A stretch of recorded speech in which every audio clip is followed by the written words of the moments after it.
Amaka was in SS2 at St. Luke's High School, a quiet girl with a shy smile who preferred to focus on her books. She had always been a good student, well-mannered and kind, the type of person everyone spoke highly of. But as she got older, she began to notice something strange, the way people's eyes seemed to linger on her body whenever she walked by.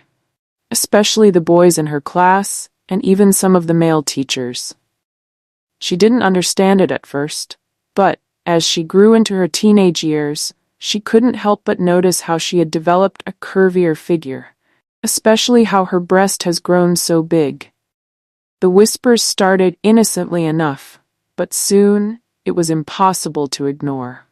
Whenever she walked through the school corridor, boys would stare and nudge each other, whispering things she couldn't quite catch.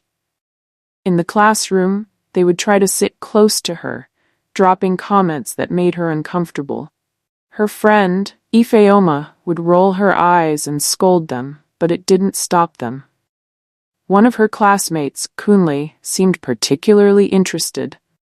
He would always find a reason to talk to her, asking if she needed help with homework or if she wanted to join him and his friends at lunch. Amaka wasn't interested, but she found it hard to be rude. He hadn't done anything wrong, after all, and she didn't want to make a scene. But his eyes would often linger, and she felt the weight of his gaze on her. Mr. Jide, their biology teacher, was another story. He was young and charming, popular among the students for his friendly teaching style. But over time, Amaka noticed he would call on her more often than her classmates, smiling at her in a way that made her feel strange. During practical lessons, he'd find reasons to check her work closely, leaning over her shoulder for longer than necessary. Amaka would feel her cheeks burn, but she didn't know what to say. He was her teacher after all. Her discomfort grew with each passing day. Even some of the senior boys, who had never spoken to her before, would approach her in the hallways, trying to make small talk or offering to walk her home after school. Amaka began to feel self-conscious, pulling her cardigan tightly around herself, hoping it would help her blend in. But the attention didn't stop, and she felt trapped, not knowing how to express the unease that had started to weigh on her. After school one day, she confided in Ifeoma, who listened patiently. "Why don't you tell someone?" Ifeoma suggested gently. "Maybe a guidance counselor or even your mom. They might be able to help." Amaka nodded, considering the idea, but she wasn't sure if that was the answer. Amaka thought about Ifeoma's suggestion all evening, her mind a whirl of worries. Would her mom understand, or would she brush it off as teenage drama? She knew her mother would want to help, but it felt embarrassing to explain. And the guidance counselor, Mrs. Ajayi, was nice but often too busy. The thought of sitting in her office trying to put everything into words made Amaka's stomach twist. The next day, as she walked to school, she decided to avoid eye contact with anyone, hoping it would make her feel invisible. But in the first period, math class, her strategy quickly unraveled. As she took her seat, she noticed Chidi and Musa, two boys who sat in the back, nudging each other and glancing her way. When the teacher turned to write on the board, Chidi threw a folded-up paper onto her desk. Amaka stared at it, unsure whether to open it or ignore it. Curiosity got the better of her, and she carefully unfolded the paper. In messy handwriting, it read, "You look nice today? Will you come sit with us at lunch?" She sighed, tucking the note into her notebook. She wanted to throw it away, but she was too shy to make a scene. At lunch, just as she was about to go to her usual spot with Ifeoma, she heard Kunle's voice calling her from across the cafeteria. "Amaka, over here!" She turned to see him waving, surrounded by a group of boys from their class, all grinning and patting the seat next to him. She shook her head politely and made her way to Ifeoma, who was already frowning. "Did they call you over again?" Ifeoma asked, rolling her eyes as they sat down. "Honestly, it's getting ridiculous. They should know you're not interested." Amaka managed a weak smile. "I don't know what to do. Ignoring them just seems to make them try harder. Before Ifeoma could respond, Mr. Jide entered the cafeteria, holding a stack of books. When he caught sight of Amaka, he walked over, giving her a smile. "Amaka, I was hoping to catch you. Could you stay back a bit after school today? I'd like to go over last week's test with you," he said, his tone polite but his gaze lingering a little too long. Sure, sir," Amaka replied, glancing nervously at Ifeoma, who gave her a look of concern. Mr. Jide nodded, seemingly pleased, and walked off to the teacher's table. After he left, Ifeoma whispered, "Are you sure you're comfortable staying back with him? You've told me before that he makes you feel weird." Amaka hesitated. She hadn't told Ifeoma everything about Mr. Jide, about how he would sometimes brush his hand over hers when he passed her papers, or how he'd complimented her on things that had nothing to do with her academics. But she didn't want to cause trouble. He was her teacher, after all, and she feared she might be overthinking it.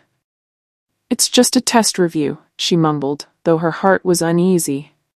After classes ended, she made her way to the biology lab where Mr. Jide was waiting. As soon as she entered, he smiled warmly, motioning for her to sit beside him at his desk.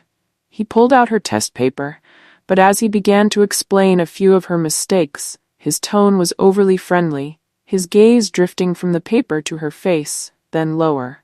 "You're a very bright girl, Amaka," he said, his voice soft, "and you've grown so mature this year. It's clear you're going to do well in life."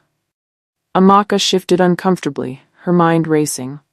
She wanted to speak up, to tell him she didn't like this kind of attention, but the words wouldn't come. Amaka sat there, frozen, as Mr. Jide continued talking, his compliments growing more personal and less about her academics. She wanted to say something, but she felt trapped between respect for her teacher and the discomfort that was swelling inside her.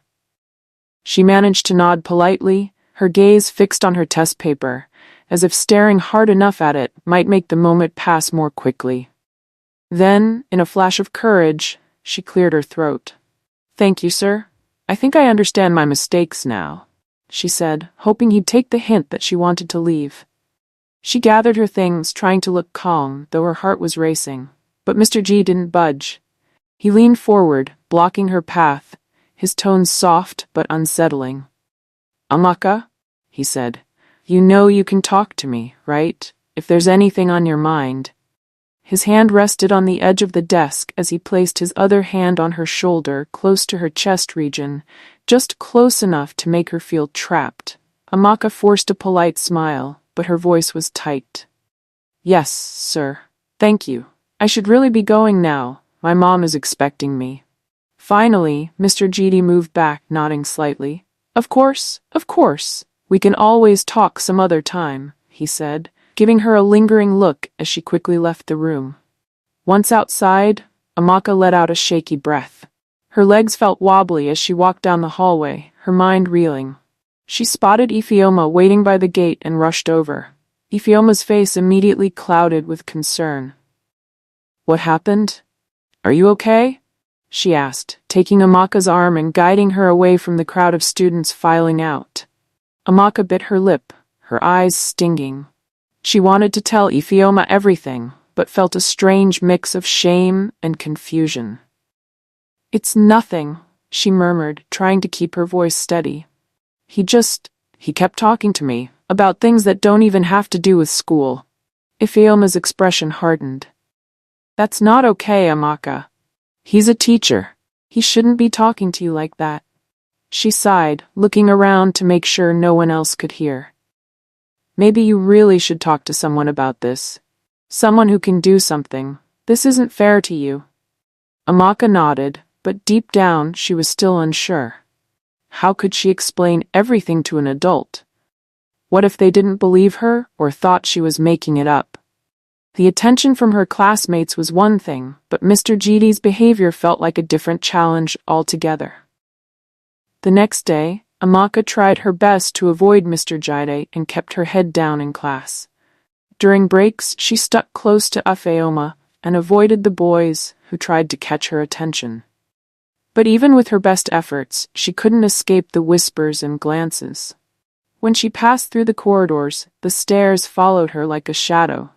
During lunch, as she sat with Ifeoma, Kunle came over, leaning casually against their table. "Amaka, why are you always so quiet?" he asked, flashing her a charming smile. "You never give us a chance to get to know you." Amaka shifted uncomfortably, feeling Ifeoma's glare beside her. She forced a small smile, hoping to end the conversation. "I'm just focused on my studies, that's all." Kunle chuckled, undeterred. "But we're all students here.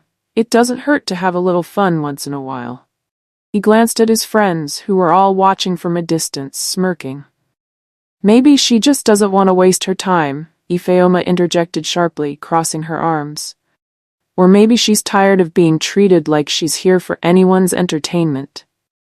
Kunle straightened, a bit taken aback, then laughed awkwardly. All right, no need to get defensive, just thought I'd offer." He walked off, muttering something under his breath, and Amaka felt a rush of gratitude for her friend. As the weeks went on, Amaka found herself feeling increasingly isolated, caught between classmates who saw her as something to gawk at and teachers whose attention felt anything but professional. She became more withdrawn, her grades slipping slightly as the stress took its toll. And every day she grappled with the question of whether to finally tell someone, or if keeping silent was easier. But deep down she knew she couldn't bear it alone forever.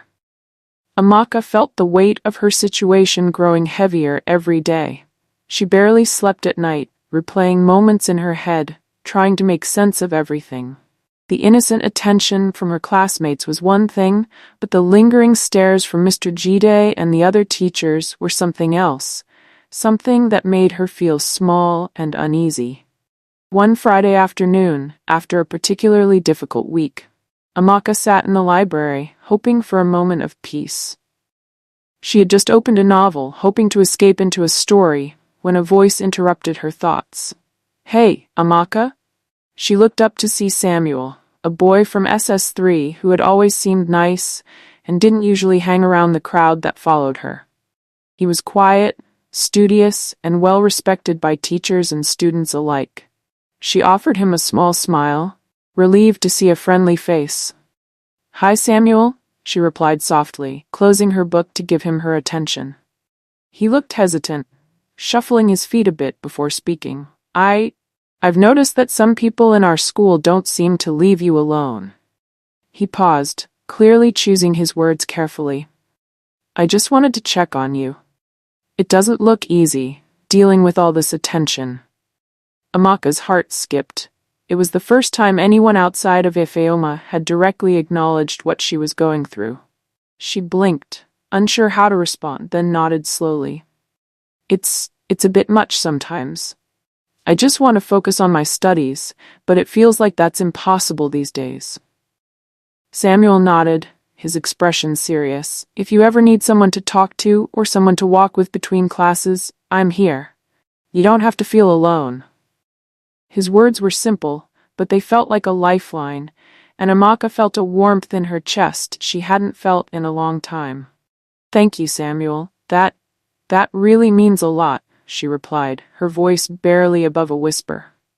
Over the next few days, Samuel kept his promise. He would meet her in the hallway, and they would walk to their classes together. His quiet presence seemed to keep some of the boys at bay, and for the first time in weeks, Amaka felt a sense of normalcy. Even Ifeoma noticed the change and gave Amaka a knowing smile whenever she saw them together. But even with Samuel's support, Amaka's troubles were far from over. During biology class one afternoon, Mr. Path Jide announced that they would begin a series of practical exams that required students to work in pairs. To her dismay, he assigned her to work with Kunle, who was all too eager. When the bell rang, Kunle sauntered over, pulling a stool up next to her. "Guess it's just you and me, Amaka," he said, his tone playful. "Looks like fate wants us together." Amaka felt her skin prickle, but she forced herself to stay calm. "Let's just focus on the work, Kunle. she replied, keeping her eyes on the lab equipment. He smirked, leaning a bit too close. Oh, come on, Amaka. Why are you always so serious? We could have a little fun while we work. She tried to ignore him, concentrating on setting up their experiment, but his comments didn't stop, growing bolder each time he spoke, until she felt herself reach a breaking point. Without thinking, she stood up abruptly, causing a few heads to turn. Kunle, I said we should focus on the work, she said, her voice louder than she intended. She could feel everyone's eyes on her, including Mr. Jide's. Kunle held up his hands in mock surrender, chuckling. All right, no need to make a scene. Amaka's heart was pounding, and she suddenly felt tears prickling at the corners of her eyes. She quickly gathered her things and walked out of the classroom, ignoring the shocked murmurs from her classmates. She knew she'd have to deal with the consequences later, but right now, all she wanted was to be anywhere but there. She found herself in the empty school garden, breathing heavily as she fought back tears. For the first time, she felt the full weight of her emotions, the frustration, the anger, the sadness she had been bottling up for so long. Just then, she heard footsteps behind her. She turned, half expecting to see Ifeoma or even Samuel, but instead, it was Mrs. Ajayi, the guidance counselor, looking at her with a mixture of concern and kindness. Amaka, she said gently, approaching her. I saw you leave class. Is everything all right? Amaka hesitated, looking down at her feet. She felt the urge to keep quiet, to hold everything in like she always did. But something about Mrs. Ajayi's expression made her feel safe. Taking a shaky breath, Amaka finally spoke. It's hard, Ma. I don't know how to explain it, but everyone keeps looking at me and treating me like I'm different. Even some teachers. Her voice broke, and she covered her face with her hands. Embarrassed, Mrs. Ajayi placed a comforting hand on her shoulder. Amaka, thank you for trusting me enough to share this. I know it took a lot of courage. She paused, her tone gentle but firm. What you're experiencing is not fair, and it's not right. No student should feel uncomfortable or unsafe in their school. Amaka looked up, a glimmer of hope breaking through her sadness. What should I do, Ma?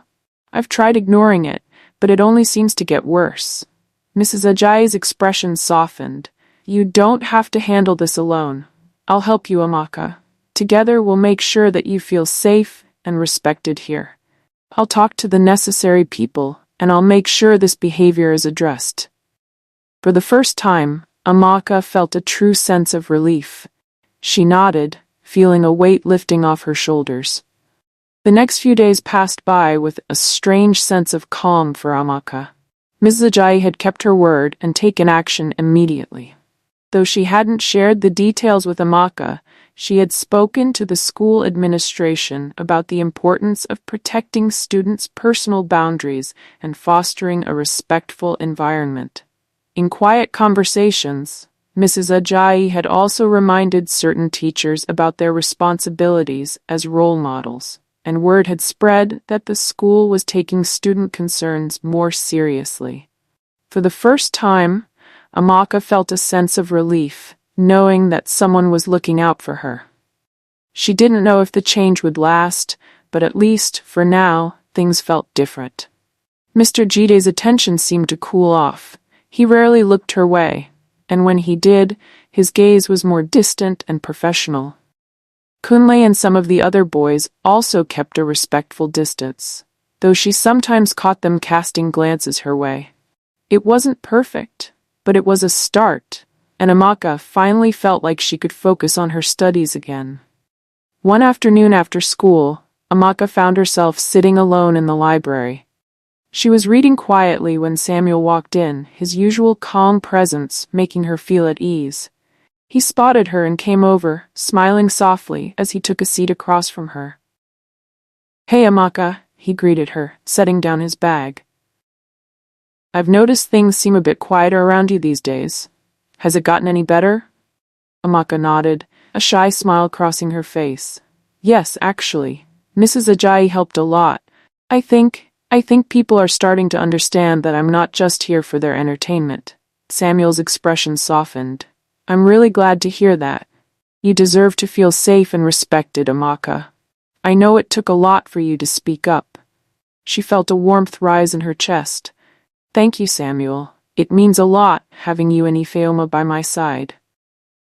They shared a quiet moment, each absorbed in their thoughts, when suddenly, Amaka spotted Mr. Gidi passing by the library door. He glanced inside, his gaze lingering briefly on her and Samuel, before quickly looking away. Amaka felt a pang of tension, wondering if he would still try to bother her now that things were changing. But Samuel must have noticed the flicker of worry in her expression. If anyone ever bothers you again, he said gently, remember that you're not alone. I'm here, Ifeoma is here, and even Mrs. Ajayi is watching out for you now. Amaka nodded, feeling the weight of his words settle over her like a protective shield. For the first time, she felt something she hadn't in a long while, hope. The challenges hadn't disappeared, and she knew the journey to reclaiming her peace wasn't over. But with the support of her friends and with Mrs. Ajayi's guidance, she was starting to believe that she could face whatever came next. As she left the library that evening, she felt a quiet strength building inside her. The stares, the whispers, even the unwanted attention from teachers, it was all part of her story. But now, she was determined to rewrite it on her own terms. And in the back of her mind, she knew this was only the beginning. In the weeks that followed, Amaka felt like she was finally able to breathe freely. She moved through the school halls with more confidence, no longer shrinking under stares or murmurs. If anyone tried to make her uncomfortable, one look from Ifeoma or Samuel was usually enough to make them think twice. Then one morning, Amaka arrived at school to find a small gathering of students outside her classroom door. Curious, she approached and overheard whispers. Did you hear? There's going to be an assembly on Monday. It's something about respect and proper behavior in school. One girl murmured to her friend. They're going to talk about boundaries, too. I wonder if it's because of, Another student added, glancing at Amaka meaningfully before looking away. Amaka's heart raced. Was this assembly because of her? Part of her was anxious about being the center of attention, but another part felt a glimmer of pride. Maybe this was a step in the right direction, a way to ensure that no other girl would feel the way she had felt for so long. That Monday, the assembly hall was packed, buzzing with whispers and curiosity.